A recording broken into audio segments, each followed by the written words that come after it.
Era 18 de mayo de 1895, en el poblado de Niquinomo del departamento de Masaya, cuando nació Augusto Nicolás Calderón Sandino.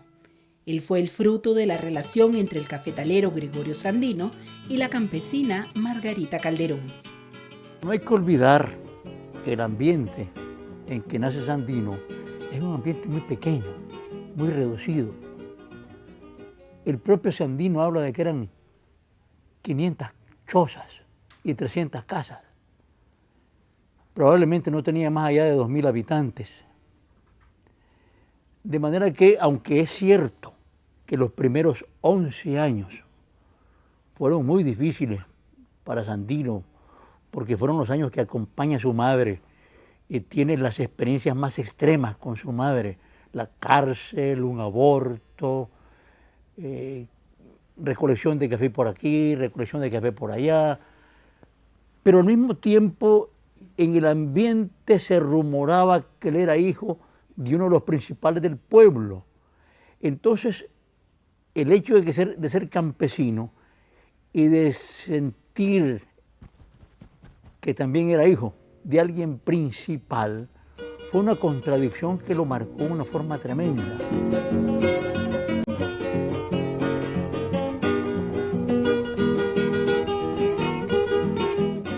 Augusto C. Sandino tenía 3 hermanos, Antonio, Julio César y Fernando, además de 3 hermanas, Manuela, Carmen e Isabel. En sus primeros años de vida, trabajó junto a su madre recolectando café. Fue en este tiempo que sufrió 3 tipos de humillaciones que marcaron su vida y lo motivaron a liderar la liberación nacional de la intervención yanqui.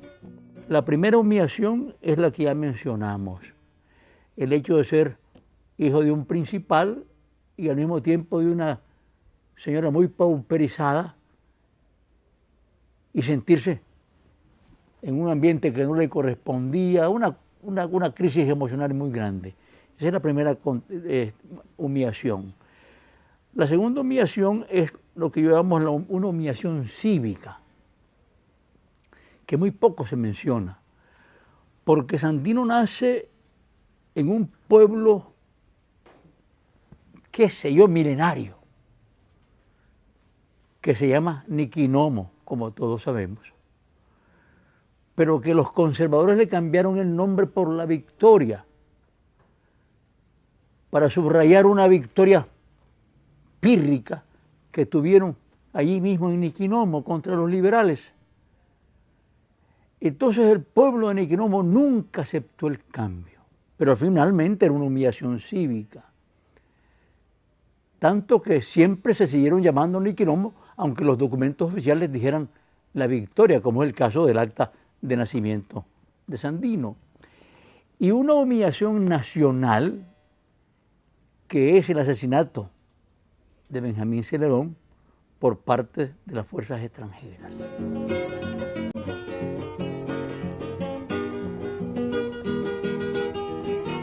El momento de vida privada tiene 2 identidades, como Augusto Nicolás Calderón y luego como Augusto C. Sandino. Nunca existió, ni legal ni socialmente, el nombre de Augusto Nicolás Calderón Sandino. Eso es una invención a posteriori. Tampoco existió el nombre de Augusto César Sandino. El César se lo atribuyen los que lo admiraban. Él siempre dijo que Augusto era su nombre, que C era de su madre Calderón y Sandino por el padre. Hago esta aclaración para explicar que durante la primera etapa de vida privada, que corre desde que nace hasta 1920, cuando atiende la querella con el amigo, le pega un balazo y sale de su pueblo. Al salir de su pueblo sale para Bluefields y hace un recorrido por toda la costa caribe mesoamericana. Pero al momento que llega a Bluefields, se cambia de nombre. El profesor Edilberto Torres dice que lo hace para cambiar de identidad, para que no supieran que estaba allí. Entonces cambia de Augusto Nicolás Calderón a Augusto C. Sandino.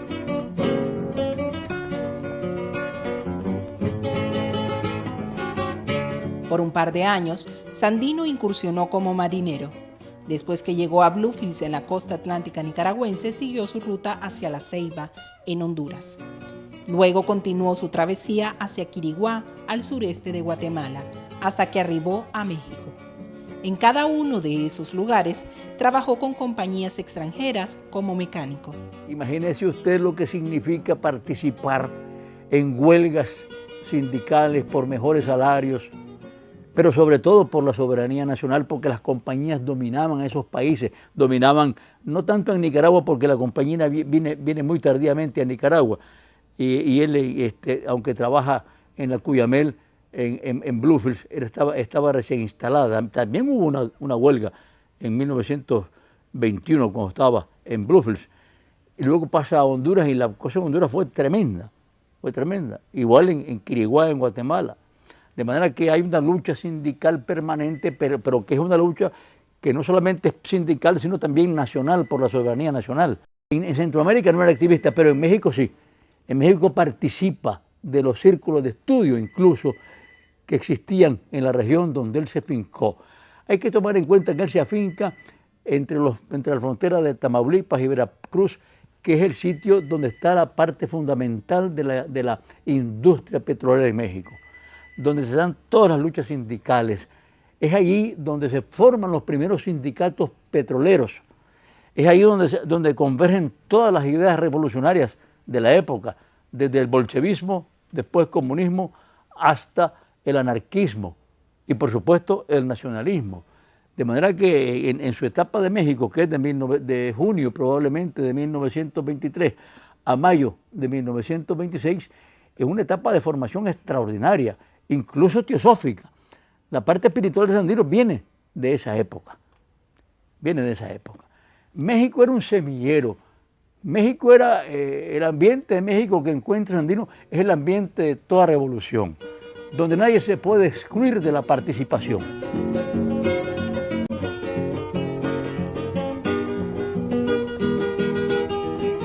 Augusto C. Sandino fundó el 2 de septiembre de 1927 al Ejército Defensor de la Soberanía Nacional de Nicaragua, con 29 hombres que participaron en la Guerra Constitucionalista de 1926 a 1927. Esta fuerza militar era de carácter popular, integrado voluntariamente por campesinos y obreros, que aprendieron el arte y la ciencia militar en la marcha de la guerra.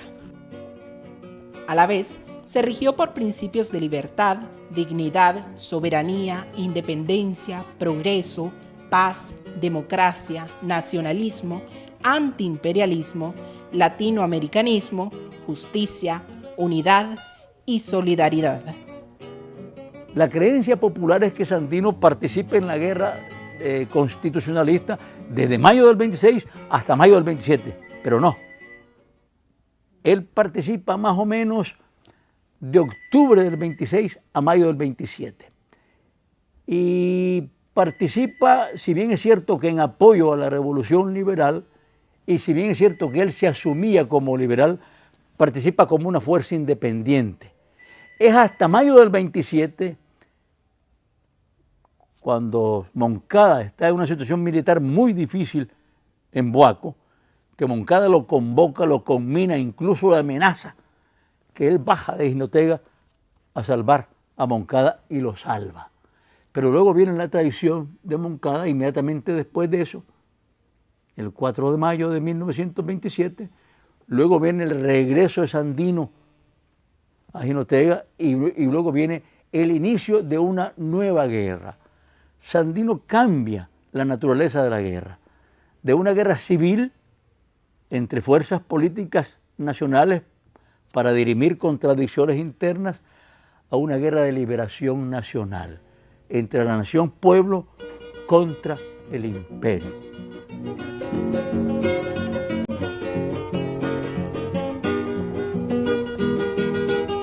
La primera cooperativa registrada en Nicaragua fue la Central de Cooperativas del Río Coco Huihuilí, siendo su fundador Augusto C. Sandino. Esta fue reconocida legalmente por el gobierno de Juan Bautista Sacasa el 19 de febrero de 1934. En memoria al precursor del cooperativismo en el país, la Asamblea Nacional aprobó en octubre del 2011 la ley que declara el 19 de febrero de cada año Día Nacional del Cooperativismo en Nicaragua. En México, la revolución se finca en dos grandes sectores, en el sector campesino y en el sector obrero. El sector campesino con la tesis de Zapata, del reparto de la tierra, tierra y libertad. Y de los obreros, la organización sindical contra las compañías extranjeras y en apoyo al gobierno. Eso trae la idea de cómo organizar, que no la completa porque está muy ocupado con la guerra, pero en 1933, que se dedica a negociar la paz, en 1933, desde finales del 32, que se dedica a negociar la paz, empieza a pensar en un proyecto de desarrollo económico propio para Nicaragua. Y como había tenido una experiencia muy cercana con los misquitos del río Coco, una situación minera, ahí sí, minera, pero también agrícola, entonces él le propone a Sacasa, que era el presidente, el desarrollo de cooperativas agrícolas y mineras. Es el proyecto de desarrollo económico nacional de Sandino, aparte del proyecto político ideológico que tenía de nacionalismo y antiimperialismo. Lo completa con las cooperativas en el río Coco.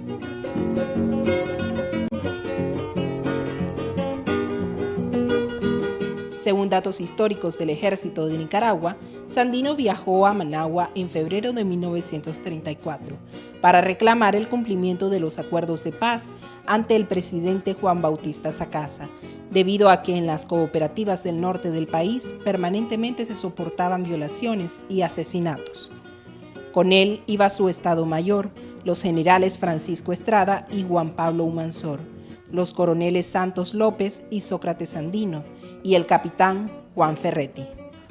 Aquí vino un señor a negociar la paz, que se llamaba, porque ya está muerto, Henry L. Stimson. Este señor regresa a Washington con la seguridad que había logrado la paz.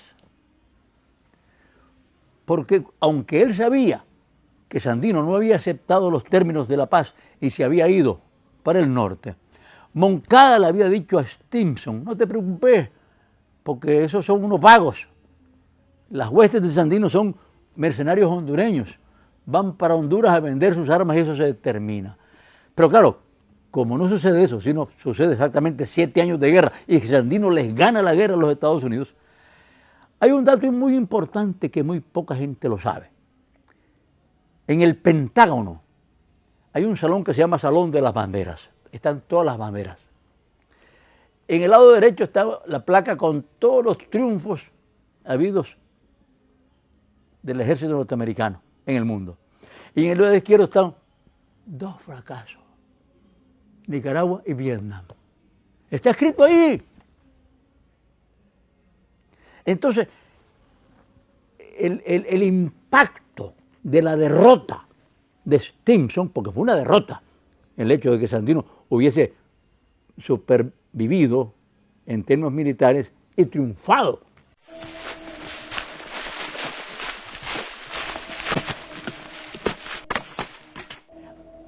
Hay una relación muy estrecha entre Stimson y Somoza, que yo le llamo el pacto Stimson-Somoza. Y lo he escrito, por cierto. Y es Stimson el que programa, junto con Somoza, el asesinato, a través de la Embajada de los Estados Unidos. De manera que la Embajada de los Estados Unidos lleva la voz cantante en el asesinato. Pero claro, los Estados Unidos nunca se comprometen directamente en ese tipo de trabajo sucio. Siempre se lo encargan a las fuerzas nacionales, en este caso a la Guardia Nacional y concretamente al director de la Guardia que ya era el director desde 1932. El asesinato se da bien planeado, ningún cabo suelto, perfectamente bien planeado, de tal manera que cuando lo asesinan, todo el mundo sabía que se había cumplido la orden de los Estados Unidos. Se responsabiliza inclusive al embajador norteamericano que se llamaba Arthur Bysshe Blaine. En la versión del Ejército de Nicaragua se registró que el general Anastasio Somoza García, jefe director de la Guardia Nacional, admitió 2 años después, en 1936, que había recibido órdenes para asesinar al general Sandino, de parte del embajador estadounidense Arthur Bysshe Blaine.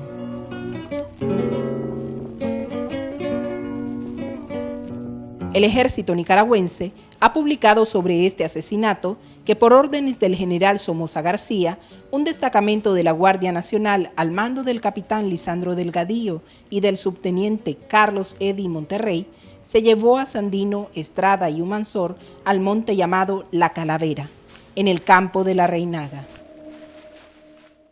Ahí fueron asesinados y luego enterrados en una fosa común, junto con su hermano Sócrates y un niño que habían asesinado en casa de Sofonías Salvatierra.